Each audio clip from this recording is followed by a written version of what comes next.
Hello friends, welcome back to my channel. আজকে হবে WBP এবং কেপি কনস্টেবল পরীক্ষা রিলেটেড ক্লাস নাম্বার 3 বাছাই করা 40টি প্রশ্ন ও উত্তর নিয়ে আলোচনা করব এবং তার সাথে সেই প্রশ্নের রিলেটেড বিভিন্ন প্রশ্ন নিয়ে আলোচনা করব। তার আগে দেখে নাও ডব্লিউবিপি কনস্টেবলের শূন্যপদ কতগুলি আছে। 10,255টি এবং কেপি কনস্টেবলের শূন্যপদ রয়েছে 3,734টি। খুবই ইম্পর্টেন্ট হতে চলেছে এই পরীক্ষাটি, তাই তোমরা এখন থেকেই লেট না করে তোমার প্রত্যেকে প্রিপারেশনটা নেওয়া শুরু করে দাও। এখানে তোমরা কি কি মানে সিলেবাস রয়েছে, ডাব্লিউবিপি তে রয়েছে জেনারেল নলেজ 25, ইংলিশে আছে 10 নাম্বার, গণিতে 25 নাম্বার এবং রিজনিং এর 25 নাম্বার থাকছে এবং কেপির জন্য রয়েছে জিকের উপরে 40, গণিতে 30 নাম্বার, রিজনিং এ 30। তাই খুবই ইম্পর্টেন্ট। এবার দেখে নাও, আমার পুলিশ পরীক্ষার স্পেশাল ব্যাচ অলরেডি শুরু হয়ে গিয়েছে 21শে মার্চ থেকে। যারা তোমরা এখনো পর্যন্ত দেখোনি তারা অবশ্যই আমার টেলিগ্রাম চ্যানেলে দেখে থাকবে, এর লিঙ্ক দেওয়া রয়েছে। সেখানে আমি প্রাইস রেখেছি 250। এই 250 মাধ্যমে তোমরা কি কি কি পাচ্ছ দেখে নাও। বিষয় ও অধ্যায় ভিত্তিক শর্ট নোটস পেয়ে যাবে এবং 50 প্র্যাকটিস সেট পেয়ে যাচ্ছ ডব্লিউবিপি এবং কেপির এই পরীক্ষা রিলেটেড। খুবই কম কোর্স ফি, তোমরা এখনই জয়েন হয়ে যাবে এবং এই যে প্রশ্নপত্রগুলো নিয়ে আমি আলোচনা করছি সেগুলোর ফুল পিডিএফ তোমরা সেই ব্যাচটিতেই পাবে, অন্য কোথাও তোমরা পিডিএফ আর পাবে না। তাই তোমরা শেষ পর্যন্ত ভিডিওটা দেখো এবং যদি মনে হয় যে এই প্রশ্নগুলো তোমাদের ইম্পর্টেন্ট এবং এর পিডিএফ নিয়ে তোমরা এখন থেকে কালেক্ট করে রাখবে পরীক্ষার জন্য, তাহলে অবশ্যই এই ব্যাচটিতে জয়েন হয়ে যাও। সেখানে তোমরা ফুল মানে কমপ্লিট তোমাদের প্রিপারেশনটাই পেয়ে যাবে। প্রথম প্রশ্ন আছে, ভারতের বৃহত্তম উপহ্রদের নাম কি? সম্বর, চিল্কা, বৈকাল না সুপিরিয়র? ভারতের বৃহত্তম উপহ্রদের নাম কি? ভারতের বৃহত্তম উপহ্রদ হলো চিল্কা। এর অ্যান্সার হয়ে যাচ্ছে চিল্কা। এবার দেখে নেবে ভারতের বৃহত্তম লবণাক্ত জলের হ্রদ হচ্ছে সম্বর হ্রদ। ভারতের বৃহত্তম মনুষ্য নির্মিত জলের হ্রদ গোবিন্দ বল্লভ পন্থ সাগর হ্রদ।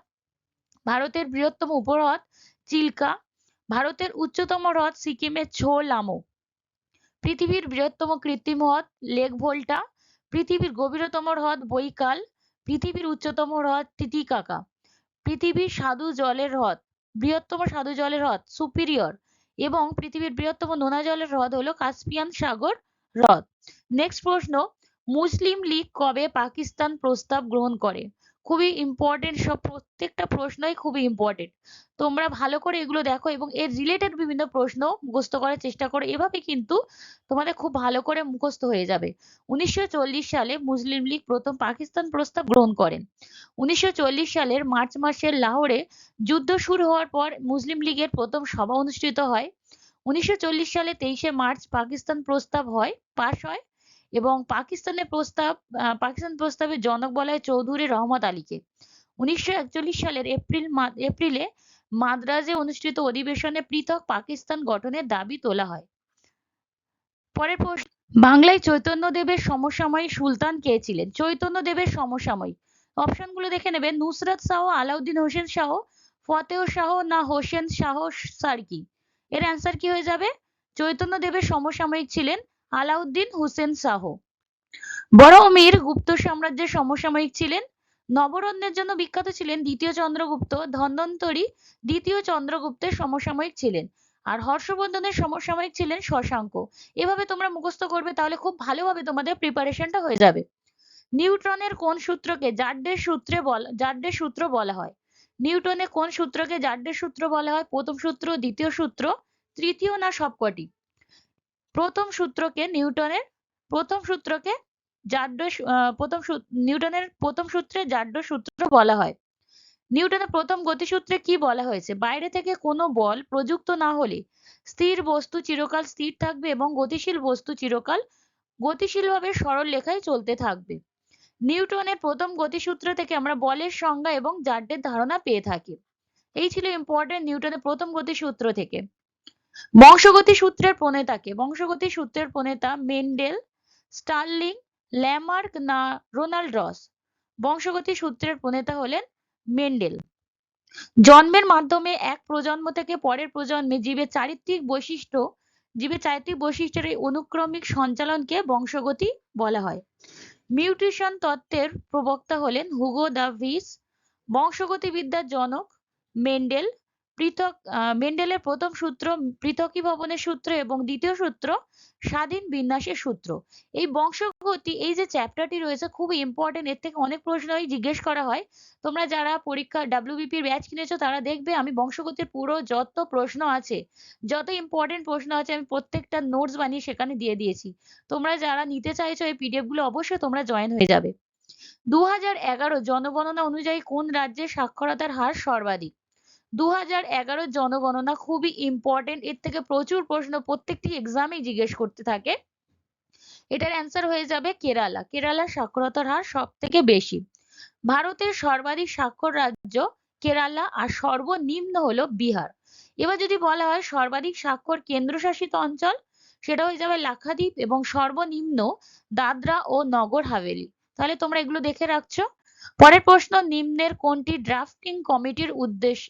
নিচের কোনটি ড্রাফটিং কমিটির উদ্দেশ্য? কৃষি বিপণন বিষয়ক সংবিধানের খসড়া রচনা, শিক্ষা সংক্রান্ত না দারিদ্র দূরীকরণ কর্মসূচি? ড্রাফটিং কমিটির উদ্দেশ্য হলো সংবিধানের খসড়া রচনা করা।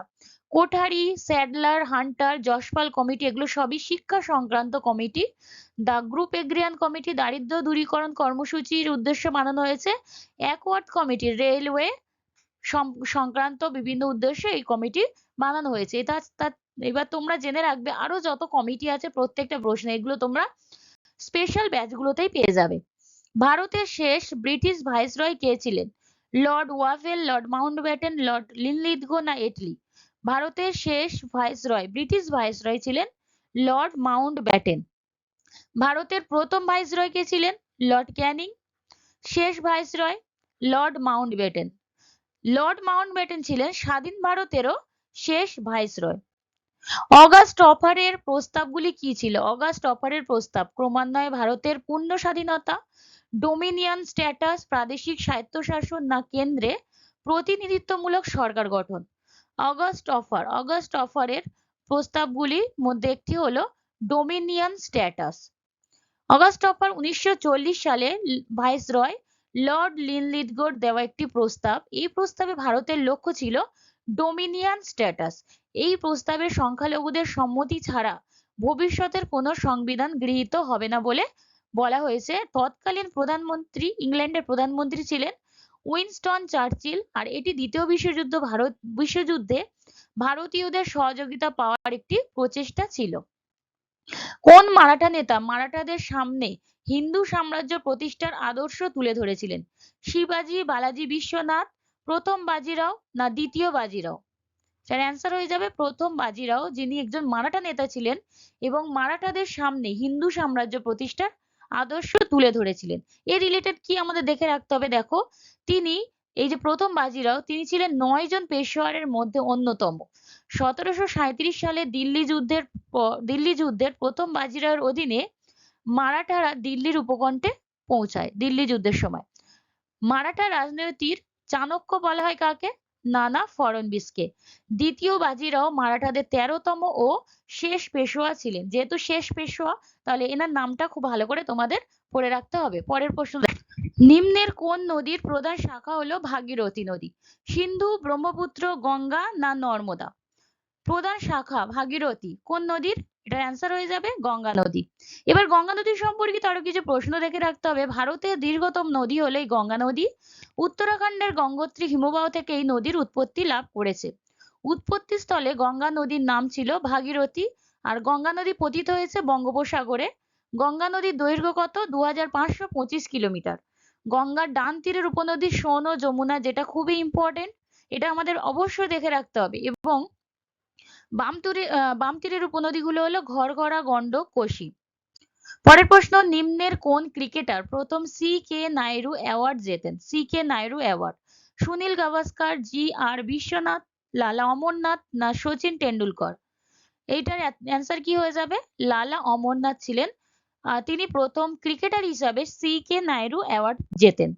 একটি ক্রিকেট দলে কোনো এক দলে 11 জন করে খেলোয়াড় থাকে। কলকাতাকে ভারতীয় ক্রিকেটের মক্কা বলা হয়। ক্রিকেটে এলবিডব্লিউ বলতে কি বোঝায়? Leg before wicket. এলবিডব্লিউর ফুল ফর্ম। ক্রিকেটে গুগলি কি? লেগ স্পিনার দ্বারা বোল্ড করা হলো ক্রিকেটে গুগলি। ক্রিকেটের রাওয়ালপিন্ডি এক্সপ্রেস নামে পরিচিত শোয়েব আখতারকে রাওয়ালপিন্ডি এক্সপ্রেস বলা হয়। 1975 সালে প্রথম ক্রিকেট বিশ্বকাপ আয়োজন করেছিল অস্ট্রেলিয়া। পৃথিবী বিখ্যাত অজন্তা গুহা কোন রাজ্যে অবস্থিত? পৃথিবী বিখ্যাত অজন্তা গুহা রয়েছে মহারাষ্ট্রে। তাহলে এটার অ্যান্সার তোমরা মহারাষ্ট্র পেয়ে গেলে। এবার দেখে নাও অজন্তা গুহা বাকাটক সম্রাট হরি সেনের শাসনকালে নির্মিত হয়েছিল। অজন্তা গুহা গুপ্ত যুগে নির্মিত। অজন্তার দেওয়ালে বুদ্ধের জীবনের বিভিন্ন পর্যায়ের কাহিনী বর্ণিত রয়েছে। ফ্রেস্কো ধাঁচের এই চিত্রের জন্য এটি বিশ্ববিখ্যাত। অজন্তায় প্রাপ্ত গুহার সংখ্যা কয়টি? 29টি। 9টি গুহায় পাওয়া যায় এমন চিত্রকলার নাম কি? বাঘ গুহা। 1983 সালে অজন্তা গুহা একটি ইউনেস্কো ওয়ার্ল্ড হেরিটেজ সাইটের মর্যাদা পায় 1983 সালে। বিরজু মহারাজ কিসের সাথে যুক্ত ছিলেন? বিরজু মহারাজ ভারতনাট্যম, কত্থক, কথাকলি না ওডিসি? বিরজু মহারাজ কত্থকের সঙ্গে জড়িত। এই কত্থক ধ্রুপ নৃত্যের সঙ্গে জড়িত অন্যান্য ব্যক্তিরা হলেন বিরজু মহারাজ, দময়ন্তী যোশী, বিন্ধ্যাদিন মহারাজ, সীতারা দেবী, কুমারী কমলা, শোভনা নারায়ণ। এটি উত্তর ভারতে এই কত্থক ধ্রুপ নৃত্যের সৃষ্টি হয়েছে। ডিউস শব্দটি কোন খেলার সঙ্গে যুক্ত? ব্রিজ, ব্যাডমিন্টন, হকি না রোলিং? ডিউস শব্দটি ব্যাডমিন্টন খেলার সঙ্গে যুক্ত। ব্যাডমিন্টনের সঙ্গে জড়িত আরো শব্দ কি কি আছে? স্ম্যাশ, লাভ, লেট। এছাড়া এই ব্যাডমিন্টনের সঙ্গে যত কাপ বা ট্রফির নাম আছে সেগুলো তোমাদের করে রাখতে হবে। দেশপ্রিয় কাকে বলা হয়? মহাত্মা গান্ধীকে, চিত্তরঞ্জন দাসকে, যতীন্দ্রনাথ সেনগুপ্তকে না রামকৃষ্ণ দেবকে? দেশপ্রিয় বলা হয় এনাদের মধ্যে থেকে যতীন্দ্রনাথ সেনগুপ্তকে। এবার জেনে রাখো দেশপ্রাণ কাকে বলা হয়? বীরেন্দ্রনাথ শাসমলকে। দেশবন্ধু বলা হয় চিত্তরঞ্জন দাসকে। শের শাহের পূর্ব নাম কি ছিল? শের শাহের পূর্ব নাম সরফরাজ খা, খিজির খা, জুনা খা না ফরিদ খা? শের শাহের পূর্ব নাম ফরিদ খা। এই যত সম্রাটরা ছিলেন তাদের পূর্ব নাম যদি থেকে থাকে সেগুলো খুবই ইম্পর্টেন্ট, সেগুলো দেখে রাখতে হবে। জাহাঙ্গীরের পূর্ব নাম সেলিম। শাহজাহানের আসল নাম বা পূর্ব নাম খুররাম। আনহ্যাপি ইন্ডিয়া বইটির লেখক কে? আনহ্যাপি ইন্ডিয়া লালা লাজপত রায়, বিজয়লক্ষ্মী পণ্ডিত, বালগঙ্গাধর তিলক না সরোজিনী নাইডু? আনহ্যাপি ইন্ডিয়া বইটির লেখক হলেন Lala Lajpat Rai. Drain of wealth এর লেখক কে? ড্রেন অফ ওয়েলথ এর লেখক দাদাভাই নৌরোজি। ইন্ডিয়া ডিভাইডেড এর লেখক Rajendra Prasad. Discovery of India লেখক কে? জওয়াহরলাল নেহরু। তিনটেই খুবই ইম্পর্টেন্ট, তাই তিনটে আমি তোমাদেরকে প্রোভাইড করে দিলাম একই সাথে। সল্ট টিকা কোন রোগের প্রতিষেধক হিসেবে ব্যবহৃত হয়? গুটি বসন্ত, পোলিও, জলাতঙ্ক না হাম? সল্ট টিকা এটি দেয়া হয় পোলিও রোগের প্রতিষেধক হিসাবে। তাই তোমাদের দেখে রাখতে হবে এই বিভিন্ন রোগের যেসব প্রতিষেধক গুলো দেওয়া হয় প্রত্যেকটির নামই তোমাদের দেখে রাখতে হবে। পরের প্রশ্ন, নিম্নের কোনটির অভাবে উদ্ভিদে ক্লোরোসিস রোগ হয়? ক্লোরোসিস রোগ ক্যালসিয়াম, এফি অর্থাৎ লোহা, অ্যালুমিনিয়াম না নাইট্রোজেন? উদ্ভিদে ক্লোরোসিস হয় এফি বা লোহার অভাবে। ক্লোরোসিস হলো ক্লোরোফিলের অভাবের কারণে গাছের পাতার স্বাভাবিক সবুজ রঙের অভাব। এর ফলে পাতা হলুদ হয়ে যায়। আর ক্লোরোসিস সৃষ্টিকারী আরো যেসব উপাদান রয়েছে nitrogen, potassium, magnesium, sulphur, manganese, zinc. Next প্রশ্ন, চক্ষুদানের জন্য দাতার চোখের কোন অংশের প্রয়োজন হয়? কর্নিয়া, লেন্স, রেটিনা না সম্পূর্ণ চোখটাই প্রয়োজন? চক্ষুদানের জন্য প্রয়োজন হয় কর্নিয়া। কর্নিয়া হলো চোখের সেই অংশ যার মধ্যে দিয়ে আলো চোখে প্রবেশ করে। রেটিনা ও অপটিক স্নায়ুর সংযোগস্থলকে কি বলা হয়? Blind spot. আইরিস চোখের মধ্যে আলোর প্রবেশের পরিমাণকে নিয়ন্ত্রণ করে। রেটিনা বস্তুর প্রতিবিম্ব গঠন করে। কনজাংটিভা কর্নিয়াকে রক্ষা করে। আর পিউপিল চোখে আলোক রশ্মিকে প্রবেশ করায়। চোখের বিভিন্ন অংশের যত অংশ রয়েছে সেগুলোর কাজগুলো খুব ভালো করে জানতে হবে, কারণ এর থেকে অনেকগুলো প্রশ্নই জিজ্ঞেস করা হয় এবং আগে অনেক হয়ে গিয়েছে। নিম্নের মধ্যে কোনটি বড় শহরে বায়ু দূষণ ঘটায়? তামা, সীসা, ক্রোমিয়াম না কপার অক্সাইড? এটার অ্যান্সার কি হয়ে যাবে? সীসা বড় শহরে বায়ু দূষণ ঘটায়। এছাড়াও আর্সেনিক, ক্যাডমিয়াম, ক্রোমিয়াম, তামা, নিকেল, সীসা, পারদ সবচেয়ে সাধারণ ভারী ধাতু যা পরিবেশকে দূষিত করতে পারে। বিশ্ব জল দিবস কবে পালিত হয়? 19শে মার্চ, 19শে এপ্রিল, 22শে এপ্রিল না 22শে মার্চ? বিশ্ব জল দিবস পালিত হয় 22শে মার্চ দিনটিতে। বিশ্ব পরিবেশ দিবস পালিত হয় কবে? 5ই জুন। বিশ্ব জলাভূমি দিবস 2রা ফেব্রুয়ারি। 22শে এপ্রিল বিশ্ব ধরিত্রী দিবস। আন্তর্জাতিক ওজোন স্তর সুরক্ষা দিবস 16ই সেপ্টেম্বর। বিশ্ব প্রাণী দিবস পালিত হয় 4ই অক্টোবর। WWW এর পুরো নাম কি? World work web, world web না ওয়ার্ল্ড ওয়াইড ওয়েব? WWW এর ফুল ফর্ম হচ্ছে world wide web.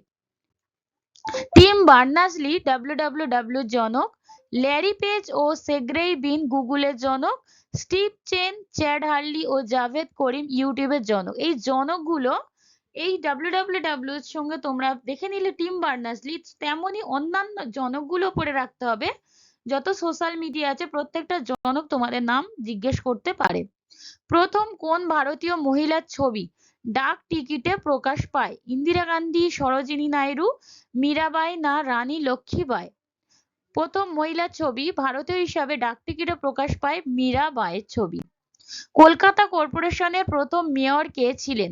Surendranath Bandyopadhyay, Deshbandhu Chittaranjan Das, Umeshchandra Bandyopadhyay না সুভাষচন্দ্র বসু? এটার অ্যান্সার হয়ে যাবে দেশবন্ধু চিত্তরঞ্জন দাস। ভারতের প্রথম মিউনিসিপাল কর্পোরেশন মাদ্রাজে স্থাপিত হয়। ধারা 243 থেকে 243 পৌরসভার সাথে সম্পর্কিত। ধারা 243 তে পৌরসভায় তপশিলি জাতি ও উপজাতিদের জন্য সংরক্ষণ করা হয়েছে। 1876 সালে কলকাতা কর্পোরেশন প্রতিষ্ঠিত হয়। 1924 সালে কলকাতার প্রথম মেয়র হয়েছিলেন চিত্তরঞ্জন দাস। তাহলে আমাদের চিত্তরঞ্জন দাস মেয়র সেটা তো আমরা দেখলাম, এবং কত সালে তিনি প্রথম মেয়র হয়েছিলেন সেই সালটাও ইম্পর্টেন্ট। মোসাদ কোন দেশের গুপ্তচর সংস্থা? ইরান, দক্ষিণ আফ্রিকা, ফ্রান্স না ইসরায়েল? মোসাদ হলো ইসরায়েলের গুপ্তচর সংস্থা। মোসাদ ইসরায়েল, সোয়াগ ইরান, মুখবিরটি মিশর, র সিবিআই আইবি খুবই ইম্পর্টেন্ট। এগুলো ভারতের। জিও বা JIO এটা ব্রিটেনের গুপ্তচর সংস্থা। আর তার সাথে জেনে রাখতে হবে র এর ফুল ফর্ম কি? Research and analysis wing. কোন আইনকে ব্ল্যাক বিল বলা হয়? The regulating act, Rowlatt act, পিটস India act না ইন্ডিয়ান কাউন্সিল অ্যাক্ট? ব্ল্যাক বিল বলা হয় এদের মধ্যে থেকে রাওলাট অ্যাক্টকে। 1919 সালে রাওলাট অ্যাক্ট হলো ব্রিটিশ ভারতের ইম্পেরিয়াল লেজিসলেটিভ কাউন্সিল কর্তৃক পাশকৃত একটি আইন। এই আইনের মাধ্যমে বিচার ছাড়াই সন্দেহভাজনদের আটকে রাখার অনুমতি দেয়া হয়, তাই একে ব্ল্যাক বিলও বলা হয়। ভারতের সর্বোচ্চ অসামরিক পুরস্কার কোনটি? জাতীয় ক্রীড়া, পরমবীর চক্র, ভারতরত্ন না পদ্মভূষণ? ভারতের সর্বোচ্চ অসামরিক পুরস্কার হচ্ছে ভারতরত্ন পুরস্কার। ভারত সরকার কর্তৃক প্রদেয় এই ভারতরত্ন পুরস্কার সাহিত্য, শিল্প, বিজ্ঞান ও জনস্বার্থ বিষয়ক কাজের জন্য দেয়া হয়। ভারতের দ্বিতীয় সর্বোচ্চ অসামরিক পুরস্কার কি? পদ্মবিভূষণ। আর তৃতীয় হলো পদ্মভূষণ। সাহিত্যে ভারতের সর্বোচ্চ সম্মান হচ্ছে জ্ঞানপীঠ পুরস্কার। তাহলে বিভিন্ন পুরস্কার সম্পর্কিত প্রশ্ন খুবই ইম্পর্টেন্ট, তোমাদের দেখে রাখতে হবে। হ্যারি পটার সিরিজের লেখিকা কে? হ্যারি পটার সিরিজের লেখিকা RK Narayan, Rudyard Kipling, JK Rowling না জন কিটস? হ্যারি পটার সিরিজের লেখক হলেন JK Rowling. Harry Potter series 7 খণ্ডের একটি কাল্পনিক উপন্যাস। এই বইটি প্রকাশিত হয়েছিল 1997 সালে। পরের প্রশ্ন দেখে নাও। পুলিৎজার পুরস্কার কোন বিষয়ের সাথে যুক্ত? চিকিৎসা বিজ্ঞান, অলিম্পিক, সাংবাদিকতা না অসামরিক বিমান চালনা? পুলিৎজার পুরস্কারটি সাংবাদিকতার সঙ্গে যুক্ত। সাংবাদিকতার বিশেষ অবদানের জন্য এই পুরস্কারটি দেয়া হয়। 1917 সাল থেকে এই পুরস্কার দেয়া শুরু হয়। এই পুরস্কারটি মার্কিন যুক্তরাষ্ট্র থেকে দেয়া হয় এবং পুরস্কার দেয় কলম্বিয়া ইউনিভার্সিটি। কোন শহরে প্রথম এশিয়ান গেমস অনুষ্ঠিত হয়? বেজিং, তেহরান, টোকিও না নিউ দিল্লি? প্রথম এশিয়ান গেম শুরু হয়েছিল নিউ দিল্লিতে। কত সালে? 1951 সালে এটি দেওয়া শুরু হয় নিউ দিল্লিতে। আর এশিয়ান গেমসের সদর দপ্তর কোথায় অবস্থিত? থাইল্যান্ড, ব্যাংককে। হ্যামলেট কাপ কোন খেলার সঙ্গে যুক্ত? ভলিবল, ব্যাডমিন্টন, লন টেনিস না হ্যান্ডবল? বিভিন্ন কাপ কোন কোন খেলার সঙ্গে যুক্ত সেগুলো থেকে পরীক্ষায় প্রশ্ন করা হয়। তাহলে এটার অ্যান্সার হয়ে যাবে লন টেনিস। লন টেনিস সঙ্গে যুক্ত আর কি কি কাপ আছে বা ট্রফি আছে? Davis Cup, Helmet Cup, Federation Cup, Australian Cup, French Cup, US Open, Wimbledon Open, Wightman এবং হফম্যান কাপ। বিখ্যাত খেলোয়াড় মারাদোনা কোন খেলার সঙ্গে যুক্ত? ক্রিকেট, হকি, ফুটবল না গলফ? মারাদোনা ফুটবল খেলার সঙ্গে জড়িত একজন ব্যক্তি, বিশেষ ব্যক্তি, তাই এনার নামটা খুবই ভালো ইম্পর্টেন্ট আছে, মুখস্থ করে রাখতে হবে। ফুটবল খেলার সঙ্গে যুক্ত আরো ব্যক্তি যারা আছেন: সুব্রত পাল, সুনীল ছেত্রী, প্রদীপ কুমার ব্যানার্জি, বাইচুং ভুটিয়া, চুনি গোস্বামী, গুরদীপ সিং সান্ধু, ধনপাল গণেশ। পুরন্দরের সন্ধি কবে হয়? 1665, 1778, 1802 না 1846 সালে? পুরন্দরের সন্ধি হয়েছে 1665 সালে। 11ই জুন 1665 সালে 11ই জুন জয় সিংহ ও ছত্রপতি শিবাজী মহারাজের মধ্যে স্বাক্ষরিত হয়েছিল। শিবাজী ভারতের মারাঠা রাজ্যের প্রতিষ্ঠাতা, এটাও খুব ইম্পর্টেন্ট। পুরন্দরের সন্ধি অনুযায়ী শিবাজী মুঘলদের 23টি দুর্গ দিতে ও প্রয়োজনে তাদের জন্য যুদ্ধ করতেও রাজি হন। কোন ভাইসরয়ের আমলে বঙ্গভঙ্গ রদ হয়? লর্ড কার্জন, দ্বিতীয় লর্ড হার্ডিঞ্জ, লর্ড ডাফরিন না লর্ড লিনলিথগো? কোন ভাইসরয়ের আমলে? এটা হয়ে যাবে দ্বিতীয় লর্ড হার্ডিঞ্জের আমলে বঙ্গভঙ্গ রদ হয়। কত সালে হয়েছিল? 1911 সালে। আর 1905 সালে 16 অক্টোবর লর্ড কার্জনের আদেশে বঙ্গভঙ্গ কার্যকর হয়। বঙ্গভঙ্গ হওয়ার পরে দেশ ভাগ হয়ে বাংলা ও পূর্ববঙ্গ ও আসামে বিভক্ত হয়।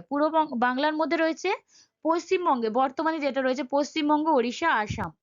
আর নতুন আর একটা ভাগ পূর্ববঙ্গ, আসাম। এটা এক্সামে রিসেন্ট এসে গিয়েছিল WBCS এ।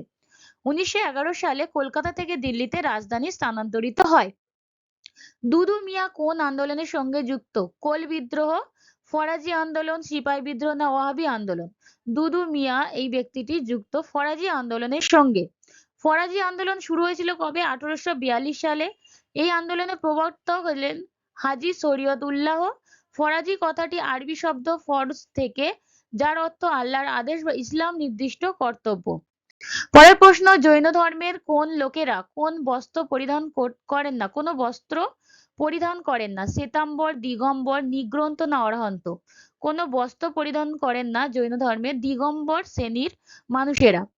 জৈন ধর্মের প্রথম তীর্থঙ্কর কে? ঋষভদেব। বৈশালী জেলার কুন্দগ্রামে মহাবীর জন্মগ্রহণ করেন। আর জৈন ধর্মের 23তম তীর্থঙ্কর কে? পার্শ্বনাথ। 24তম হলেন মহাবীর। জৈনদের ধর্মগ্রন্থের নাম দ্বাদশাঙ্গ। এই জৈন ধর্ম থেকে বা বুদ্ধ ধর্ম থেকে প্রচুর প্রশ্ন এক্সাম জিজ্ঞেস করা হয়। এর রিলেটেড একটি স্পেশাল ভিডিও আমার চ্যানেলে আছে, সেটা তোমরা দেখতে চাইলে অবশ্যই সেখানে তোমার প্লেলিস্ট চেক করে হিস্ট্রি থেকে দেখে নেবে।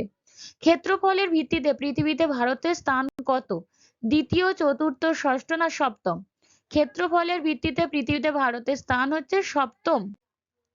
ভারতের মোট আয়তন বা ক্ষেত্রফল কত? 32,87,263 বর্গ কিলোমিটার। আয়তন বা ক্ষেত্রফলের বিচারে এশিয়ায় ভারতের স্থান হলো তৃতীয়। রাশিয়া, এবার দেখো আমরা যে দেখলাম পৃথিবীতে ভারতের স্থান সপ্তম, পরপর কে কে আছে একবার দেখে নেওয়া যাক। রাশিয়া, কানাডা, মার্কিন যুক্তরাষ্ট্র, চীন, ব্রাজিল, তারপর অস্ট্রেলিয়া, তারপরে রয়েছে ভারত। ভারত রয়েছে সপ্তমে। জনসংখ্যার বিচারে ভারতের স্থান দ্বিতীয়। প্রথমে রয়েছে কি? চীন। শেষ প্রশ্ন: ভারতের প্রথম স্থাপিত পারমাণবিক বিদ্যুৎ কেন্দ্র কোনটি? সুরাট গুজরাটে রয়েছে, তারাপুর মহারাষ্ট্র, ট্রম্বে না সোলাপুর? ভারতের স্থাপিত প্রথম পারমাণবিক বিদ্যুৎ কেন্দ্র হচ্ছে তারাপুর, মহারাষ্ট্র। প্রথম পারমাণবিক বিদ্যুৎ কেন্দ্র কোথায় অবস্থিত? বোম্বেতে। পারমাণবিক বিদ্যুৎ কেন্দ্রে মডারেটরের কাজ হলো নিউট্রনের গতি কমানো। পারমাণবিক চুল্লিতে কন্ট্রোল রড তৈরি করতে ক্যাডমিয়ামের ব্যবহার করা হয়। ভারতের বৃহত্তম পারমাণবিক বিদ্যুৎ কেন্দ্র রয়েছে গুজরাটে। ভারতের প্রাচীনতম বা প্রথম পারমাণবিক চুল্লির নাম কি? অপ্সরা। ভারতে মোট 7টি পারমাণবিক বিদ্যুৎ কেন্দ্র এবং 22টি পারমাণবিক চুল্লি রয়েছে। এবার দেখে নাও কাকড়াপাড়াটা কোথায় রয়েছে? গুজরাটে। এটা 1993 সালে প্রতিষ্ঠা হয়। কালপক্কম, কুদানকুলাম এগুলো বৃহত্তম কেন্দ্র। কুদানকুলাম এটা তামিলনাড়ুর বৃহত্তম কেন্দ্র। নারোরা উত্তরপ্রদেশে, কৈগা কর্ণাটকে, তারাপুর রয়েছে মহারাষ্ট্রে। তাহলে এই ছিল আজকের ভিডিও। যদি তোমাদের ভালো লেগে থাকে তবে অবশ্যই সাবস্ক্রাইব করে রাখবে এবং এরকম টাইপের আরো প্রশ্ন পেতে তোমরা অবশ্যই চ্যানেলটাকে পাশে যে বেল আইকনটা আছে অন করে রাখবে। সবার প্রথমে তোমরা নোটিফিকেশনটি পেয়ে যাবে এবং যারা পিডিএফ চাইছো তারা অবশ্যই তোমরা যে পেইড ব্যাচটি আছে সেটা খুবই কম মূল্যে তোমরা পেয়ে যাবে। সেখান থেকে তোমরা পারচেজ করে নিতে পারো এবং এই সমস্ত ভিডিও পিডিএফ তোমরা সেখান থেকেই পেয়ে যাবে। শেষ পর্যন্ত দেখার জন্য তোমাদেরকে অসংখ্য ধন্যবাদ।